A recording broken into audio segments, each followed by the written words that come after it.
As we are here, ready to do number 2, another calculator question. They're giving us a lot of information here on number 2. A very, very interesting function in f of x. A lot going on. We even have some trig sprinkled in just for funsies. All right.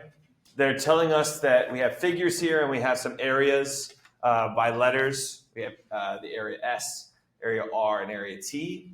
And it looks like they give us the values for R and for T. All right. And you'll notice the first question, part A, says to find that area S. So if you were to write an integral for this area of S, how would you write it? Who's got it?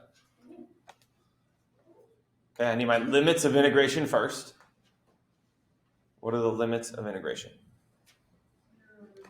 Excellent. Good start. Okay. Now, where do you see letter S? What's it in between? It's in between this curve, right, f of x, and it's in between g of x. So you remember how to write that?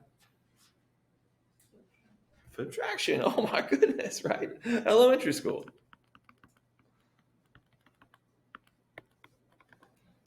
And that's it. Well, we're not even close to done, but right, that is the integral. If you find that value, that's the area for letter S. All right. Now, what I'm going to do is use one of my integral properties that allows me to break this up.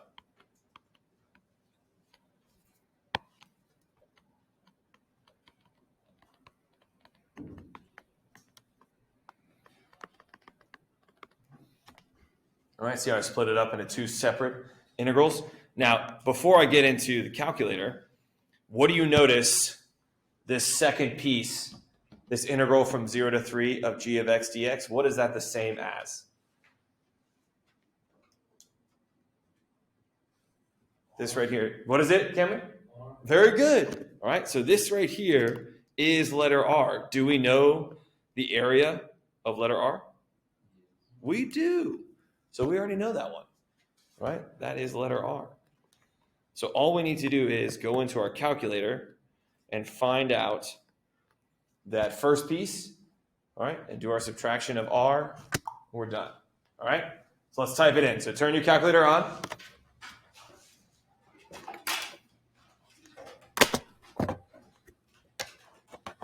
All right. We want to do an integral first. So I'm going to go to math on the left side here, math. And then integral is number 9. So number 9. We're going from 0 to 3. And I'm going to type all of this in. So 3 times 1 plus x. Is it to the 1/2 power? 0.5 power. Excellent. Then cosine of pi x over 6. Where's pi? There's pi.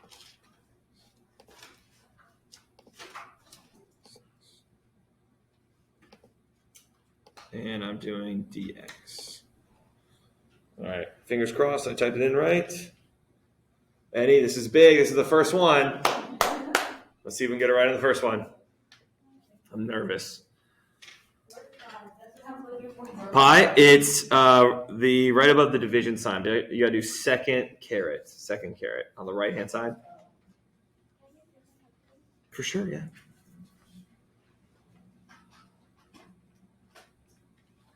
Now, guys, when you take this next Monday, when the calculators get passed out to you, like it's just going to be this creative calculators. So if you don't like one or it's not working for you, go get a different one. Ask the proctor, I need to switch calculators.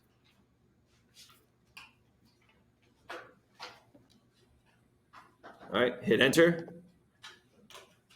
Yes! Awesome. Now, is this the answer? No, this is just the integral of f of x. So let's write that down, 8.161. So I'm going to write down, right here is 8.161. Do we know area for r? We do. Where is that? 3.24125. So I'm going to type this into the calculator to get my answer.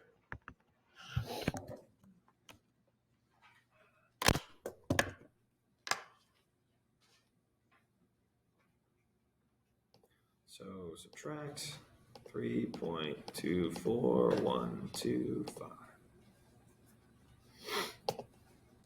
And there we go. Look at that. Part A, done. Too easy. Right, Natalie? Too easy. Right? It's like we're in third grade again. Oh, sad. Yeah, the next one's much tougher.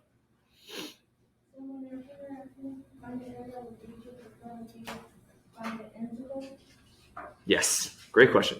If it's asking you to find the area of the area under the curve, that is the integral question of calculus. When it's asking you to find the rate of change or trying to find the slope of a line that's tangent to your curve at a certain point, that is the derivative part of calculus. And that's it. I know it's silly to say all of our work for the last 8 months has boiled down to those two questions. All right, so 4.9196. I don't know how long they want you to go. It doesn't matter. 4.920. Can I do what? A little note? Like, hi, Jennifer? No? The area under the curve. Integral. Right? Or some might say it's integral to your success on this test. 2 chuckles, I'll take it. What's wrong? Joel, you good? Okay.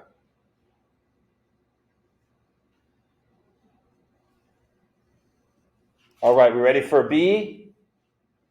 No, you're right. B is much harder. Yes. Much tougher. Oh my goodness. A volume. All right, now, if you guys go look up here, do you guys see region S? I'm just going to focus on region S for a moment. Okay, you guys see region S? We just found the area of that. Okay, now we want to find the volume of that. But it tells us that we're revolving it around the line y equals -3. So I know it doesn't have a place to draw y equals -3. So I know this to scale is not going to work. But just imagine that that line is right here.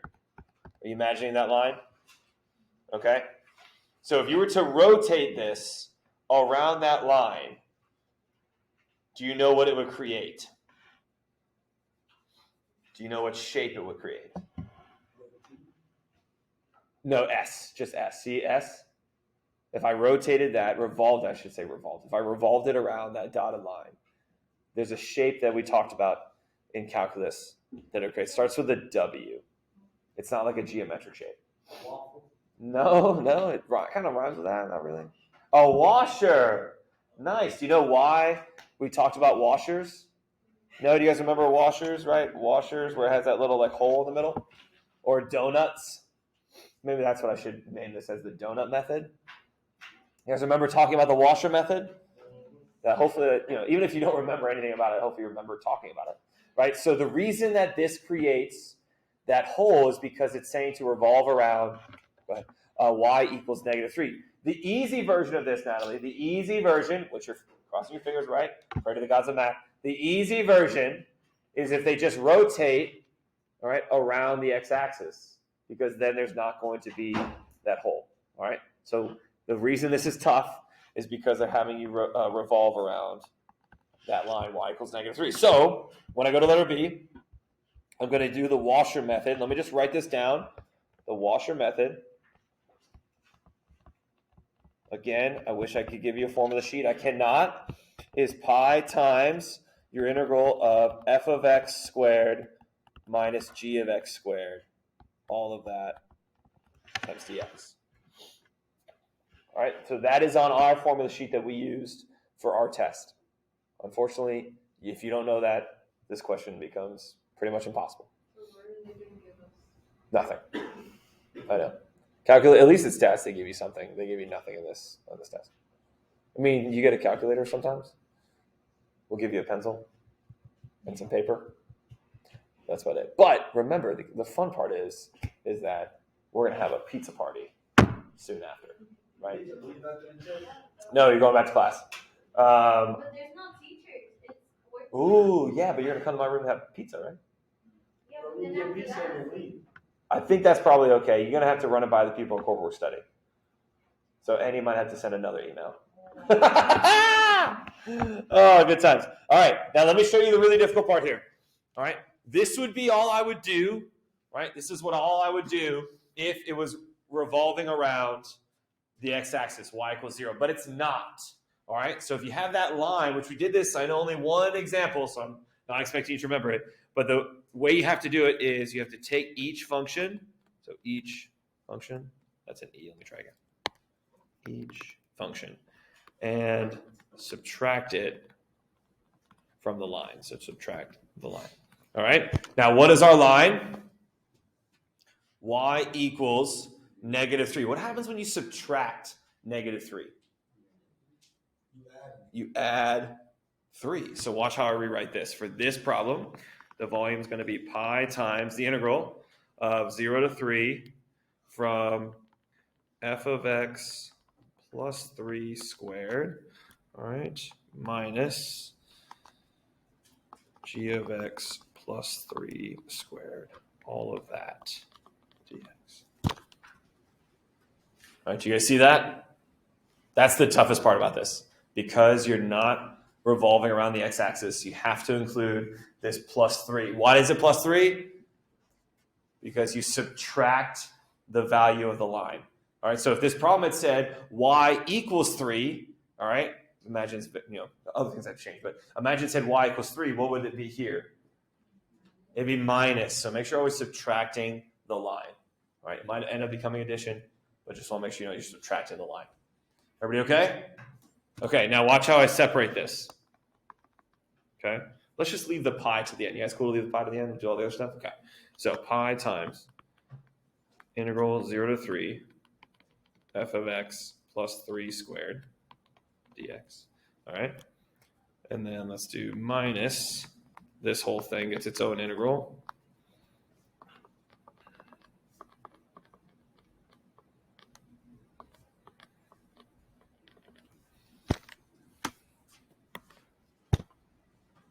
Everybody okay? So I'm just like splitting it up.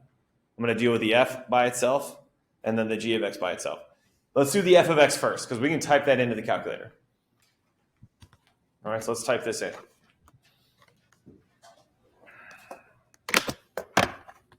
So I'm going to literally do exactly what I just did, but I'm going to put all of that in parentheses because I need to add 3 and square it. Okay, so it is pretty much the same as what I just typed in, but a little bit different. So hit math, and then integral, number 9. So 0 to 3. All right, and we need to do this whole thing plus 3 squared. So I'm going to do another parentheses. 3 times 1 plus x.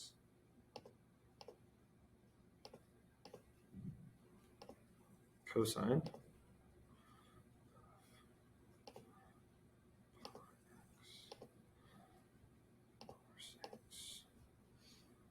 All right, and here comes my plus 3, and close it and square it. Let's see, how do we feel about that?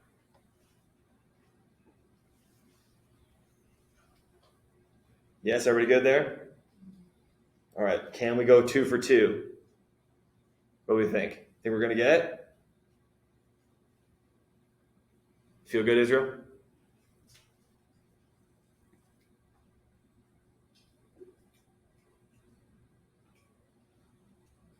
Uh-oh. What happened? You get an error message?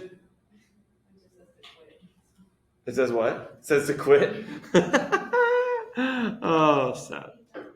Well, I might get an error message too, so you never know, right? I could have done something wrong. Let's see. Oh, no. You have the same one? All right. Anyone else? Yeah, Andrew, Joel, excellent. Okay, so I'm going with this. Oh, Annie, it was such a good run. We went 1 for 1, and then we lost it. Don't forget, I did start another parentheses, right? I did start. See how there's the parentheses in the front? There's 2 of them in the front. And maybe your square is in the wrong spot. Anyway, okay, so that's the first part. I'm just going to write it down again. You know, I know I'm going to write down a rounded number, but I'm not going to round, right? Because I'm still not done yet. 101.508. So this becomes 101.508. Again, I'm not that concerned about that yet. So minus, okay, now watch this. Let's go back to our days in algebra. All right, you guys ready? What is g of x plus 3 squared if you expanded it? What would you get if you expanded that binomial? G of x plus 3 and g of x minus 3? No, that's like confusing dots. I don't want to write it twice, Cameron. I think what your brain is trying to do is write it twice. Can we do this without writing it twice? No, can't do that. Square what? Square which one? You're going to square both of them. So it's g of x squared, right? That's going to go at the end, Natalie. What's in the middle? 6 what? 6 g of x, right? Because remember, the middle term is you take each of them, multiply them, and then double it. So times 2. So it'd be 3 times g of x, and then times 2 is 6 g of x. Everybody remember that from the good old days of algebra? Oh my gosh. Okay, so now watch how I write this. So the integral from 0 to 3 of g of x squared plus the integral of 0 to 3 of 6 g of x plus the integral from 0 to 3 of 9. And then just so that AP exam's not mad at me, I'll throw my dx's in there. All right. Now watch this. This is the fun part. You guys see the one that I'm going to highlight in green? This g of x squared? Look up here at what they gave us. Do you see this right here, Jennifer? That's the area under the curve, which you just had me write down. What does that mean? The integral. All right, and it's the function squared. What letter is this? It's t. Did they give us what t, the value is for t? They did. 5.32021. So I'm going to write down that this is minus 32021. Plus, I think this one you guys can do without me writing another step. Do you remember what we can do with constants and integrals? Move it to the front. Do we know the integral of 0 to 3 of g of x? No, it told us. The integral from 0 to 3 of g of x is r. All right, r. No, we're the Pirates in T-ball, so when I want the kids to hit the ball to the right side of the infield, we go, R, matey. What do you think I tell them when I want them to hit it to the left side of the infield? What's another thing Pirates say? Land ho. Land ho. Right? Land ho. Why are you laughing at me, Fernanda? The kids like it, right? They're 6. Like a kid, I went too far. No, I was just trying to come up with like a catchy way for kids to remember, because like the other coaches use like numbers, like, okay, number 1. I'm like, no kid's gonna remember what to do for number 1. But I say, R, matey, and then my favorite is when a kid goes, Coach, which one's my right? That's when you know it's gonna go well. Yeah. We don't want to hit it to the middle with this age group, because usually the pitcher is one of the best players on the other team, because they can field and throw it to first. So we don't ever want to hit it to the pitcher. So it's always on some side of the pitcher. So with 2 of my players, they can hit it over the infielders. So I just tell them, hit it far. I always tell them, try to hit over the fence. Jeremiah, he's 5. He hit the ball on 1 hop, bounce over the fence. Yeah, next year, he's going to hit over. Okay, what did I say it was? 6 times Was it RMAT? Where it is. RMAT. 3.24125. Okay. Plus, okay, let's see. I think we can do this. Can we take a moment and do this? I think we can. Do you guys remember how to go backwards? So an antiderivative, there it is. Antiderivative of a constant. Somebody said it. It's going to be 9x. Nice. So this would be the antiderivative. I know I'm using the wrong letter. The antiderivative is 9x. Right? Because what's the derivative of 9x? Just 9. Right? So if you evaluate this, right? If you evaluate this at 0 and 3, what do you get? 27 minus 0. So what is the value of the integral from 0 to 3 of 9 dx? 27. Oh my gosh. Guys, you're amazing. Okay. Are we ready? I think we have it all, don't we? Do we have it all? And then remember what we're going to do at the end? Multiply all of this by pi. Gosh. Personally, I don't think this, the AP exam gave you enough space on this one. I feel like I wanted more room when I was doing this work. Hopefully you're writing small. All right, let's see if I can type all this in and get the answer. So, that ain't it. Let's do answer. So answer, second answer. And I wanted to do minus. And then I already forgot. What's the first one? 5.32021. 5.201 plus 6 times, is it 3.24125? I'm going with that. I think that's right. Close it. And then plus 27. And close that. Now, when I hit enter, is this going to be my answer? No, because I need to multiply it by pi. So if I hit enter now, all right, I need to multiply that by pi. So hit times pi. Now you know where pi is. There it is, guys. We did it. 156.264.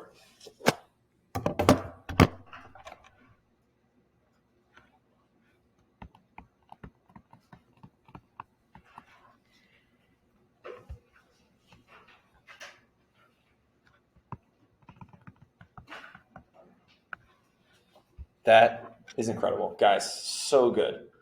Well done.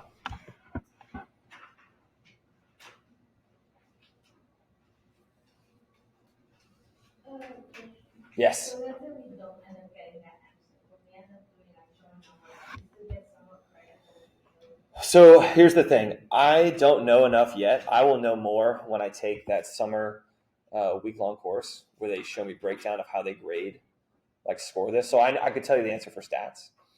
The exam key, which is, Jennifer, the key for this is posted on a classroom, so you can go see what the key says. But I mentioned last week, if you were here, what's frustrating as a teacher is they don't give a detailed breakdown of how they score it. They just say, here's the answer, and it says 1 point for the integral, 1 point for the volume. So to answer your question, I don't know. Like, say you messed up, and instead of 27, let's say you put 21, right? Let's say you did everything else right, but you instead of 27, put 20. In my mind, you should get almost all the points because you made one mistake out of, that's a lot of stuff to do. So, Jennifer, I just don't know. All right? But, man, next year's class, they'll know. I know. Sorry, guys. Ready for letter C? And then we'll be done with this one. Letter C. It says region S is the base of a solid. Remember, that's the very first thing that we found the area for. For this solid, each cross-section perpendicular to the x-axis is a rectangle whose height is 7 times the length of its base in region S. All right, so it says to write an integral, don't have to actually evaluate it, for the volume of this solid. So we actually kind of did this in part B a little bit. We found that volume. All right, so remember, for that volume, all right, we're going to do 0 to 3. We have that pi, all right, and we're doing f of x minus g of x squared. Oh, wait, no, it was fx squared. There we go. No.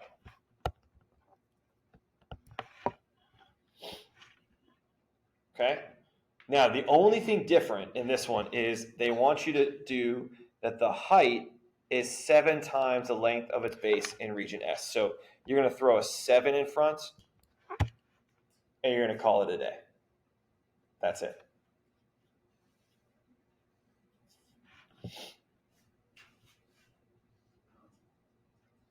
Everybody okay? All right, let's keep going. I want to try to work on, we may not finish number 3. That was it. I want to try starting number 3. And here's the thing, guys. Number 3 is not a calculator one. So you can go ahead and turn the calculator off and close it because you don't need it anymore. I'll do the same thing.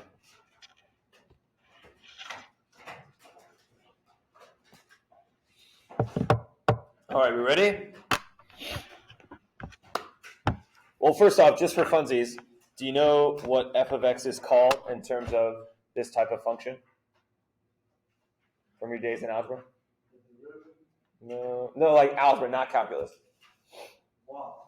No, I mean, that is f of x. Yes, it's y. I'm saying, like, how would you describe this function when you see these things to the side? Yes, Joel, it's called a, Joel said it loud, Joel. Yes, Joel, that was actually very loud too. I appreciate you. Thank you so much. Piecewise function.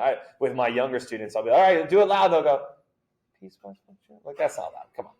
So thank you, Joel. All right.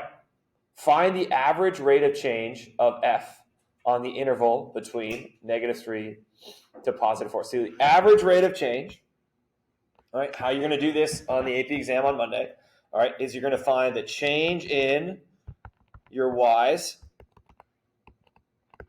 over the change in your x's.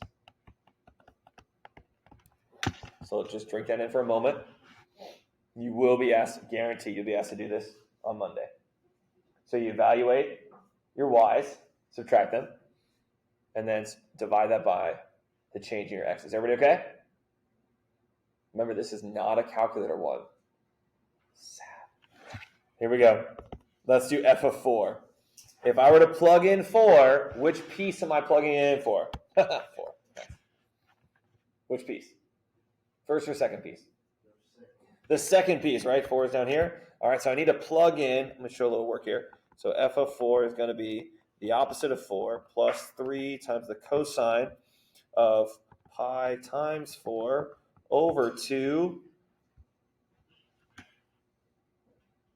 Okay, let's do a little evaluation. What's 4 pi divided by 2? 2 pi. Oh my gosh. Does anybody remember the cosine of 2 pi? It's 1. Now, Annie, did you know that, or did you just guess because you knew that Jennifer got it wrong with 0? I'm going to show you why, right? And hopefully you remember this Q word. Do you remember that word? It's okay if you don't. My rising seniors know it. We're doing, remember the very first unit that we did in this class in August? They're doing that right now. So if they don't know the quadrantals, it's on me now. All right, ready? Where's 2 pi? Where's 2 pi?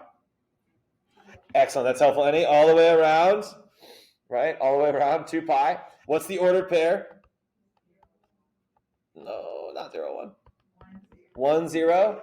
And if you remember, it's always cosine, comma, sine. Cosine, comma, sine. So Jennifer, if it had said the sine of 2 pi, what's the sine of 2 pi? 0. Awesome. It's because you wrote 0, 1? Well, that is more of an 8th grade question then. Sad. All right, so we said it was 1. What's -4 plus 3?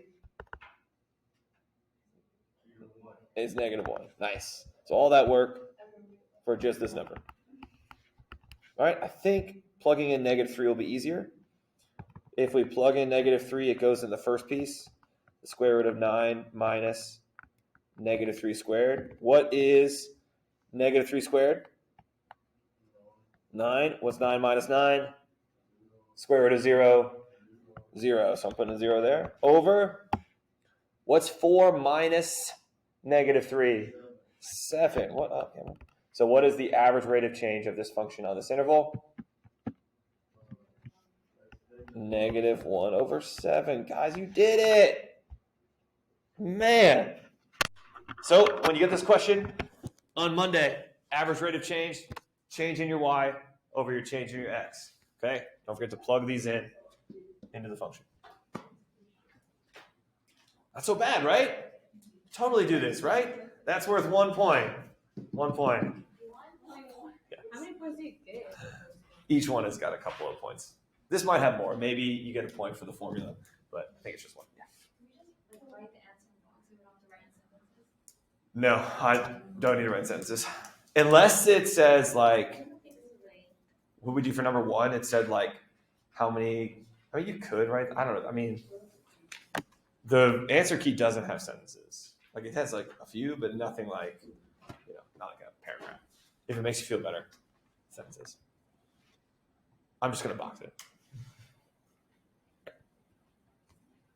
All right. Okay, here we go. Remember Jennifer? Right, we had that idea about the integral, finding the area under the curve is like all of integral calculus. And this question is, what kind of calculus? The derivative calculus, right? 2 main questions that calculus was invented to answer. All right, those 2 things. Find the tangent line to a curve at a certain point, derivative calculus, right? Literally hundreds of years of math just to do that one question. Okay, so here we go. What do I need? But do we need it in life? Do we need it in life? Do I need it in my life? I need it in my life. Do you need it in your life? Probably not. All right. Would it be probably more beneficial to figure out how to do your taxes in life? Yeah. But that's not our education system. You have learned nothing in it. I know. You've learned so much, and yet nothing about life. Part B. Part B. So what do I need to write an equation that's tangent to our line? What do I need? Come on, guys. Remember your days in algebra? You need a point and a slope, because we're going to use point-slope form. Point and slope. We can do this, guys. You can do this question. I know some of you are thinking you can't, but you definitely can. All right? I know you can do this. You guys are all awesome rock stars when it comes to algebra, right? This is just a more complicated algebra problem. That's it. All right, so I think it's easiest to get the point first. All right, they already told us that x is 3, so go to your function. Where do I plug in 3? Be careful. Where do you plug in 3? The second piece, right? The second piece, because 3 is between 0 and 4. So to do f of 3, I need to do, I think it's negative 3 plus 3 times the cosine of pi times 3 over 2. I think that plugs it in, right? Oh my gosh. Another quadrantal. Right? Do you know where 3 pi over 2 is on the quadrantals? It is here. It's on the bottom. Okay, Jennifer. Oh, did she go top? Did you go top? Oh my goodness. Pi over 2 is top. If it was negative 3 pi over 2, you'd be right. But it's not. What's the ordered pair for this one? 0, negative 1.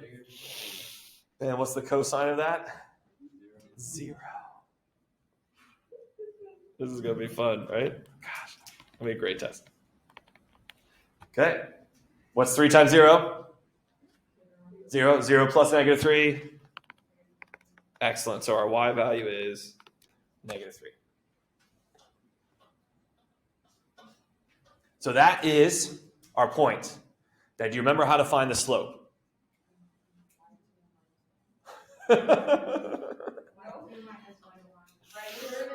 with calculus. Wow. No one remembers? What is this stuff? What's this gibberish? You find the derivative of your function, and you evaluate that derivative at your x value, in this case 3. All right, so they're always going to give you a point, like the x value. Take the derivative, evaluate that derivative at your x value. That's your slope. Okay? Yes, you told me the equation for slope. Unfortunately, we don't have enough information for that, right? So Let's take the derivative. And unfortunately, guys, which piece am I taking the derivative of? The second one, right? The second one, because it says x equals 3, Andrew, and 3 is between 0 and 4. So I need to do the second piece there. So that's f prime of x equals, all right, yes. Wait, so why couldn't you do the first method I said? I only give you 1 point, right? I don't have a second point, correct. Well, couldn't you find one since it tells you like what it's in between? Okay, go ahead. And then Do you know where the line is going? oh, If I could graph it, I could totally do it. I could do it, definitely do it by graphing, because I can see where it intersects, but I just don't have enough information. Okay. What is the derivative of negative x? What is it? I didn't hear that. Was yawning. Welcome back. How'd it go? oh, that was good. In college? Huh? Are you in college? Is that what was the meeting for? About college. About college. And did we learn anything? Yeah. What'd you learn? She's going to college. Yes. The derivative of negative x is negative 1. Do you guys remember how to do the derivative of cosine? I'm going to put that 3 down here. Negative sine of, what was the argument? I think it's pi x over 2. Was that right? Pi. Okay. Then don't forget what? The chain rule, right? The chain rule. The chain rule for the argument. What's the derivative of pi x over 2?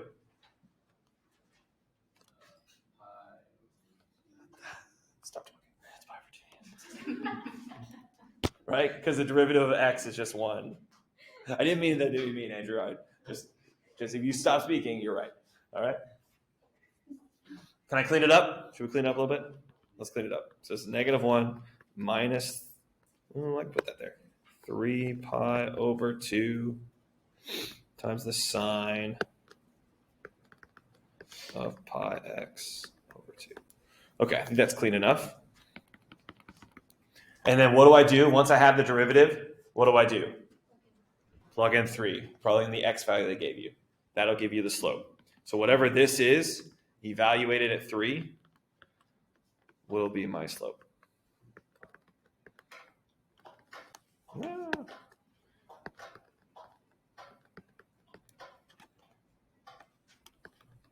Okay. We just did the cosine of 3 pi over 2. Remember that? We just did the cosine. It was 0. So what is the sine of 3 pi over 2? Negative 1. All right, so that's negative 1 times a negative 3 pi over 2. So watch how I write it. So negative 1 plus 3 pi over 2. Now, just to let you know, based on the answer key, Joel, you asked about the answer key, like stuff you need to write. They don't actually combine this. They don't get a common denominator. They just leave it like that. So you can leave it like this if you want. All right? Or you can get a common denominator. I think just because of the pi there, Joel, that's why they don't make you do it. So if that did not have pi, then you should get a common denominator. All right? So now we're ready to write our formula here. This is the slope. Yay. So we have y minus, what was our y value? Negative 3. So y plus 3 equals our slope. Negative 1 plus 3 pi over 2 times x minus 3. We did it! Yes! You guys are amazing.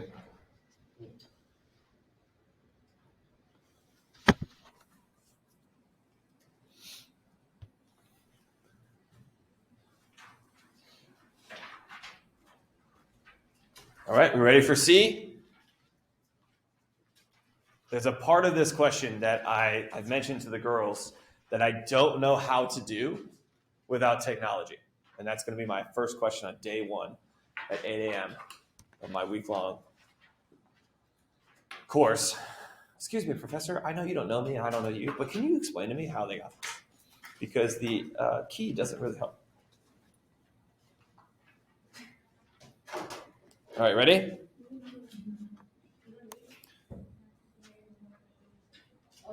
Why are you cheating?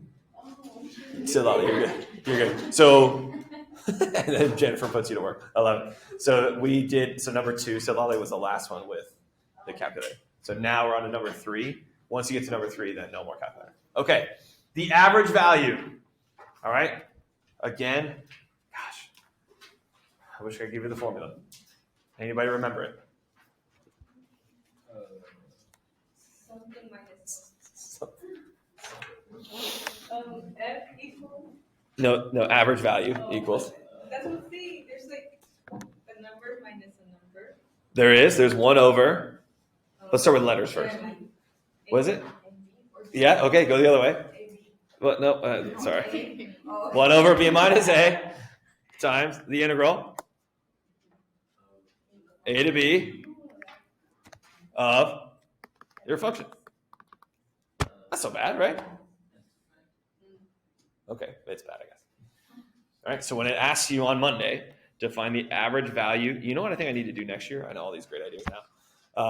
I should make like a formula like just for the AP exam, like got to memorize these, right? Because the formula sheets I give you are like super broad, right? I know, right?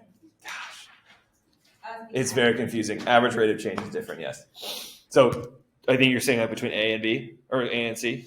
Yeah. So like on this one, you gotta do this, and then average value, you're doing this. Okay. You'll sort it out. I'm not worried about it. Okay. So 1 over. What's my B? What's my B value? What's my higher number? 4. Nice. So what's 4 minus -3? We already did this a little earlier. 7. Nice. So the integral from -3 to 4 of our function. Now here's why this question is really tricky. Right? Is our function just a standard function? No. Joelle told us that our function is piecewise. Right? So because it's piecewise, I need to split this up. Okay? Let's go with the first one. So I'm essentially splitting this thing up right here. Right? All right. So my first piece, is it -3 to 0? Is that the first piece? I'll go back on. Right? So you need to do the integral of this one. So that is the integral from -3 to 0. Is it 9 minus x squared in there? Yes. Okay. Plus, this one is 0 to 4. This one was the tricky one, right? Where it's like -x plus. Hey, Longorias! What's up, guys? Oh, you each got your own? Yes. Nice.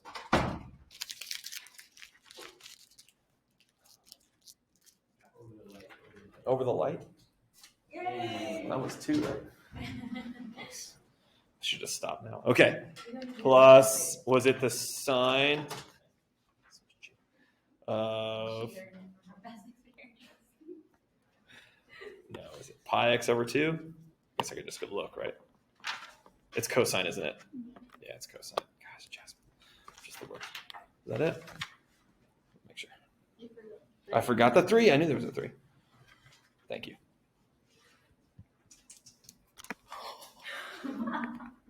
Wow. Can't do anything right. All right.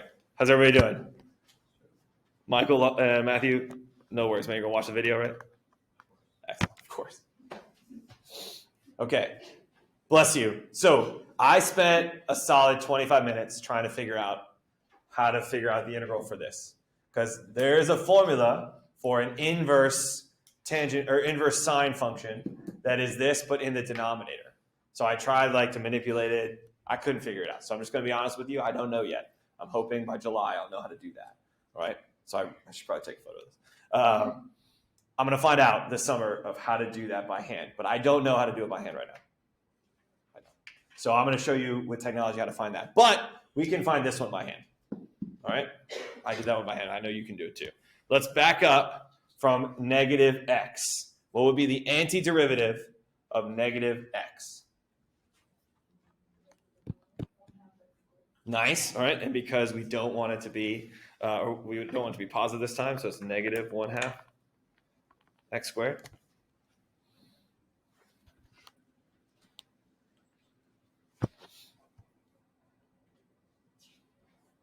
Okay, everybody good there? Okay, now this one's pretty tricky. If I'm going to back up from cosine, what am I going to put? Sine. All right. So watch what I write. I'm going to write sine of pi x over 2. Okay. Now, if I were to do this right now and take the derivative, and you know, for me, I like to just go to the side and do it. All right. So if I were to take the derivative right now, okay, what's the derivative of sine of pi x over 2? Well, it'll be cosine, right, of pi x over 2 times, and Andrew, help us out. You said this earlier. Pi over 2. Nice. All right. Now look, is that what I have here? Do I have cosine of pi x over 2? I do. But do I have this pi over 2? No. So how do I make sure that I don't get stuck with that? Got to flip it. All right. So watch what I put in front. So plus 6 over pi. I'll explain that in a moment. And that's it. You ready of how I got that? Yeah. So the 3 was in front. So I did 3 times 2 over pi. You can keep it separate if you want. Doesn't matter. Okay. Now we need to evaluate this at 4 and 0. Okay. So I'm going to do negative 1/2 times 4 squared plus 6 over pi times the sine of 4 pi over 2. All of that minus negative 1/2 times 0 squared plus 6 over pi times the sine of, we're just going to write 0, right? Because 0 times pi over 2 is 0. So again, guys, is it frustrating that this is not a calculator question? Yes. Because you're about to do this all mentally.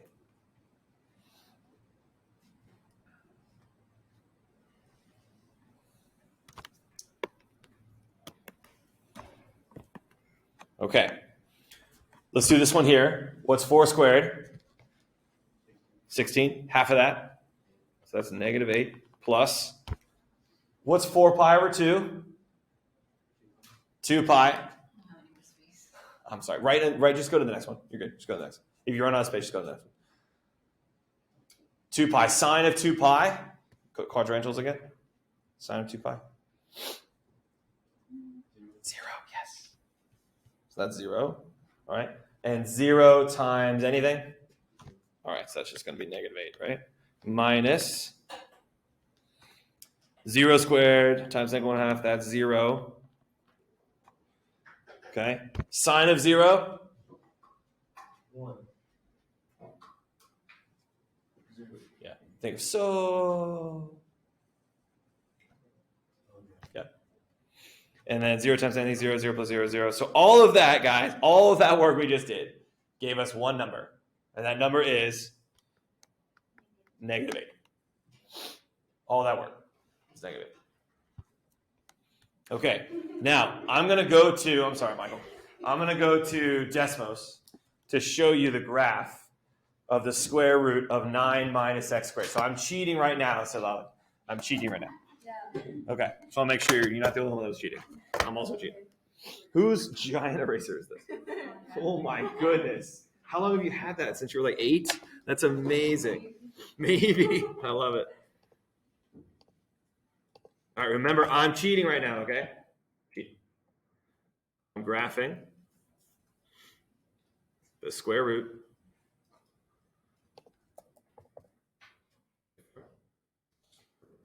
of 9 minus x squared. Okay, you guys see what it looks like? And we're looking for negative 3 to 0.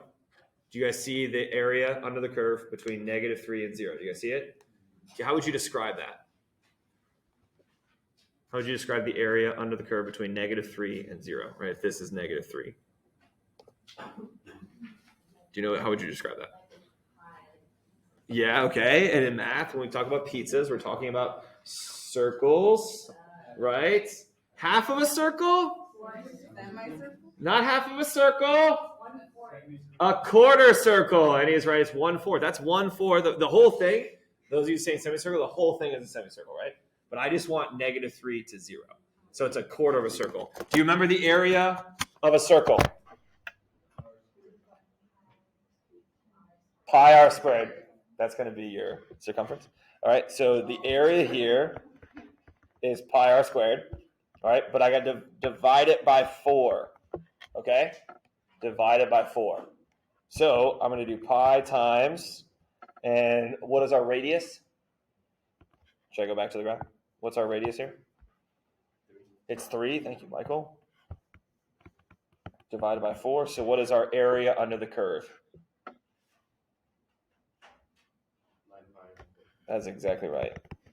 All right. So that's me cheating, right? Because I don't know. So the answer here, just to finish it, is 1/7 times 9 pi over 4. What was it? Minus 8. This is the answer. All right, guys. We'll figure out with D tomorrow. All right?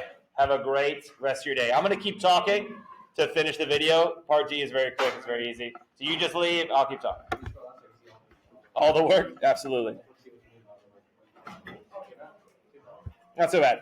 All right, so while they're leaving, just to finish up here, part D, must there be a value of x at which f of x attains an absolute maximum on this closed interval?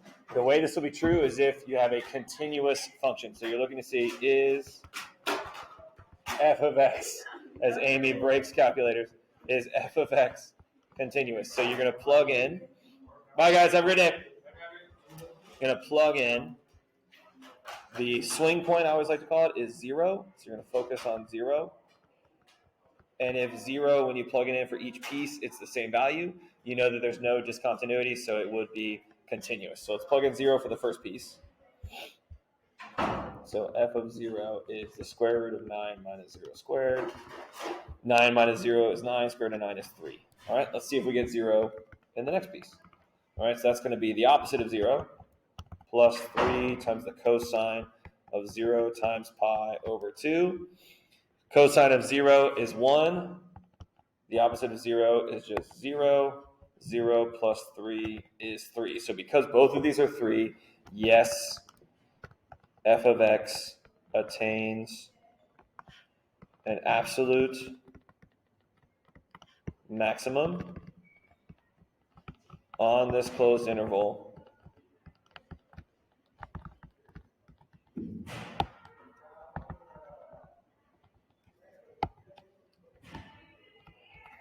because f of x is continuous on this interval. All right, and that's it for this question.